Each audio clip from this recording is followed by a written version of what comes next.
धनतेरस की लोक कथा, सौभाग्य का दिया और यमदूत। एक समय की बात है, हेमा नाम की एक नवविवाहिता थी। उसका विवाह राजा हंस के पुत्र से हुआ था।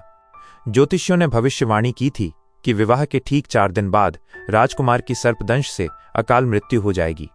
राजा हंस ने बेटे को बचाने के लिए कई उपाय किए, यहाँ तक कि उसे यमुना तट पर एक गुफा में एकांतवास में रखा, जहाँ किसी स्त्री की परछाई भी न पड़े। लेकिन विधि का विधान प्रबल था और राजकुमारी हेमा ने भटकते हुए उस स्थान को खोज लिया और दोनों ने गंधर्व विवाह कर लिया।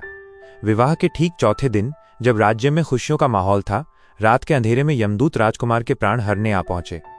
नवविवाहिता हेमा ने जब अपने पति को मृत पाया तो वो फूट फूट कर रोने लगी। उसका विलाप इतना तीव्र था कि पूरी दुनिया दुख से कांप उठी। यमराज के दूतों ने हेमा से कहा, देवी शांत हो जाइए, हम धर्मराज यम के दूत हैं और सृष्टि के अटल नियम का पालन करने आए हैं। समय पूरा हो चुका है। हेमा ने आंसू पोंछते हुए कहा, हे दूत, यदि आप सृष्टि के नियम का पालन करते हैं तो क्या आप मुझे बता सकते हैं कि ऐसा कोई उपाय नहीं है जिससे अकाल मृत्यु के इस कठोर दंड से मुक्ति मिल सके? क्या केवल 4 दिन के सौभाग्य के लिए किसी स्त्री को इतना बड़ा दुख सहना पड़ता है? ये दृश्य देखकर स्वयं यमदूतों का हृदय कांप गया। वे वापस यमलोक पहुंचे और धर्मराज यम के सामने सारा हाल सुनाया।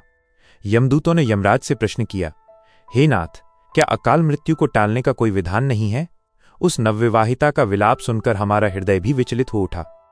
धर्मराज यम ने गंभीर स्वर में उत्तर दिया, अकाल मृत्यु को टालने का एक उपाय है जिसका विधान स्वयं शिव ने बनाया है।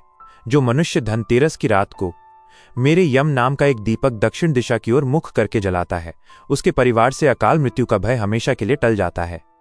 तभी से ये प्रथा चली आ रही है कि धनतेरस के दिन यमराज के लिए दीपदान किया जाता है ताकि परिवार में सुख समृद्धि और आरोग्य बना रहे। हेमा के उस विलाप ने मानवता को अकाल मृत्यु से बचने का मार्ग दिखाया।